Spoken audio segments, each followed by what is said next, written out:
Hey everyone, we got Paus, I don't know how to pronounce her name, yesterday, and today, as per usual, we'll be taking a closer look at our latest unit in FFBE. So without further ado, let's check out Paus. She's a super limit burst unit, so she has no brave shift, which is super underwhelming once more. And yeah, her limit or super limit burst is a chaining move with weird frames. It's not going to be fun, trust me. And these are her abilities. I mean, what else is there to say? This is peak laziness, peak lazy devs. In my opinion, you're missing the brave shift, but you still have only 3 actual abilities plus a triple cast. I don't know. It's really laughable, it's ridiculous, and I feel like it's the laziest thing I've ever seen. I mean, yeah, no such thing as a fixed future is her quadcast unlock, and the fact that she has to unlock her quadcast is an insult to any mage, honestly. I mean, Yigni starts off with a quadcast and can unlock his pentacast. Louise has a quadcast unlocked from the get-go. She doesn't even have a triple cast, so I don't know what Gumi was smoking here, or Alam I should say, but it's bad. I mean, her cooldown is also kind of whatever because it's only 40x modifier increase to the magic attacks. So yeah, I mean, she has Ultima +2, which is I believe 70x plus 50% spirit ignore, which could hit hard, honestly, but it's non-elemental, and who cares about non-elemental damage? So nothing too exciting, honestly. 120 imperils, no breaks whatsoever, standard modifiers. Has no killer buffs for the party or anything, so that's rather dull. Only has 5x cap innately, so you're left with having to use either Equip Helm plus the Clash Helm or Indestructible Light. Has very few passives, etc. So it's not all that good, honestly. Has Avian Killer and Insect Killer, 200 Avian, 100 Insect passively, which is nice, but anything outside that, it's going to be a huge issue because you're A-locked to her STMR, which we will take a closer look at in just a few minutes. And you have to use Equip Helm or Indestructible Light, so 2 out of 4 materials are gone. And that means capping her killers for anything else other than avians and insects is going to be a huge issue because she has, as you can see, magic damage, and that's going to be an issue. Trust me on that. I've tried, and it's not easy, even with two 100% killers. So this is her standard limit burst. It's a rather uninteresting 150x. Light magic damage, 100% LB increase, and 120 light imperil, so yeah, 32 hits, not 37, sorry. And her super limit burst, unlocking depending on her EX level, starting off at turn 5, and at EX +3, it's on turn 3. And this one's okay-ish, 125 light imperil. I am gonna keep repeating this. These things should be 135, bare minimum 130% in my opinion. If we have to use a super limit burst, they should be baseline 130, but 135 would be better. 35 light amp for herself.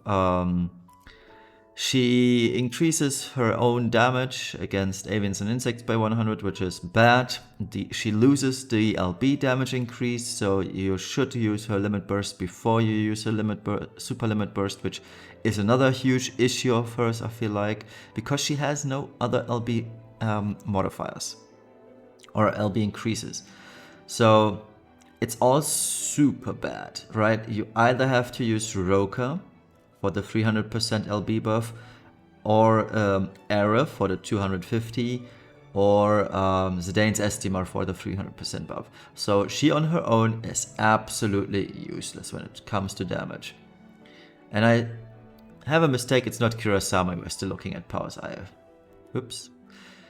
used the wrong slide here, but it's the correct ability. And 300x light damage, that's fine by me, honestly. It's a good modifier, but still 50x below T-Fan Sephiroth.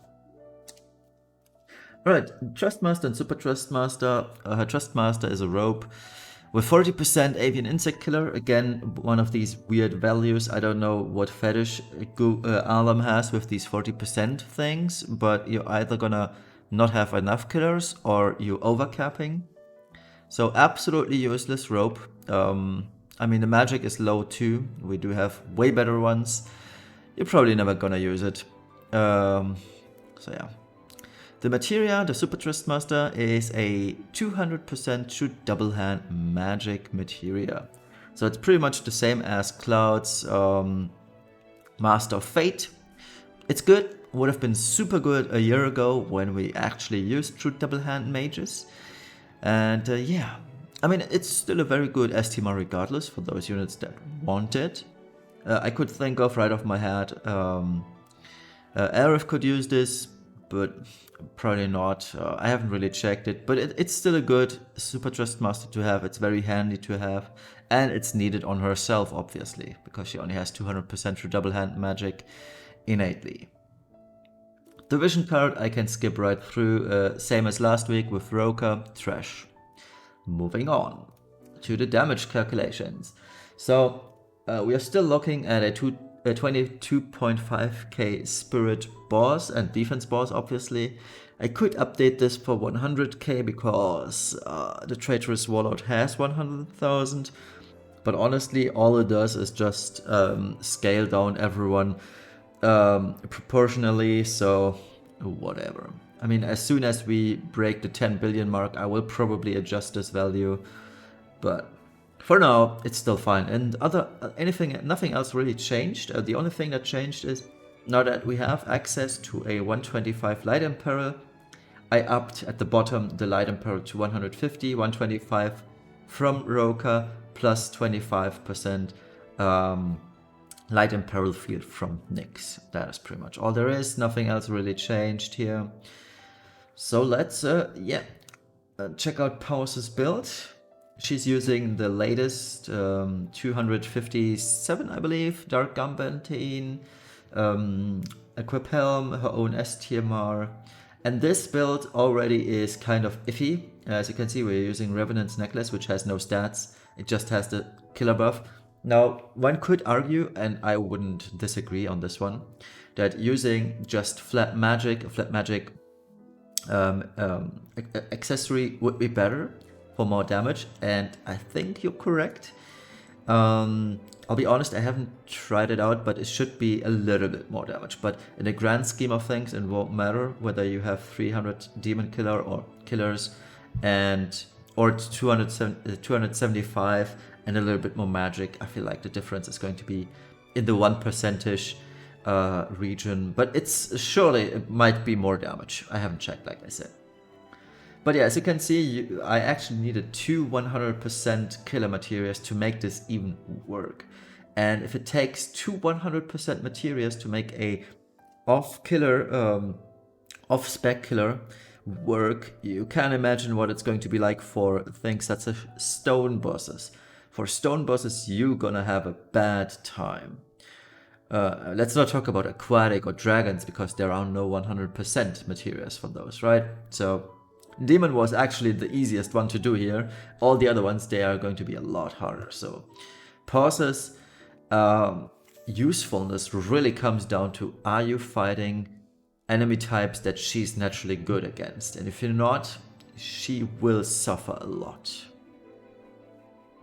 Alright. This is the Kurosama build from last week, nothing too surprising. The competition I won't go through. I might actually delete all of these slides. I've showed them so often, I might actually just do an Imgur, or however you pronounce that, link in the comments. I don't know. It's just clutter in these slides. Anyway, so this is the damage comparison, and if you're looking for Paus, she's below Sky and barely above Zidane. She's here where my mouse is hovering over. I hope I have my mouse activated, not my mouse cursor. So yeah, she sits at 3.3 billion on average. If you use, she might be above Sky if you use less killers, but like say Cursed Doll Plus, she might sit above Sky, but I wouldn't count on it.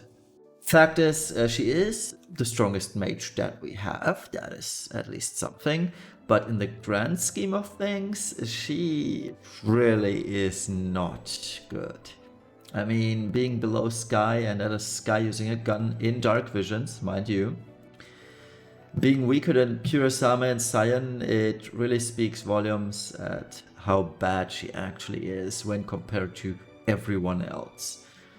So, and the other thing that I do want to mention, she is a light magic DPS, so actually using magic and not physical stuff, meaning you cannot imbue her with other elements, which is one of the things that Yigni, for example, makes him a lot better than Paus.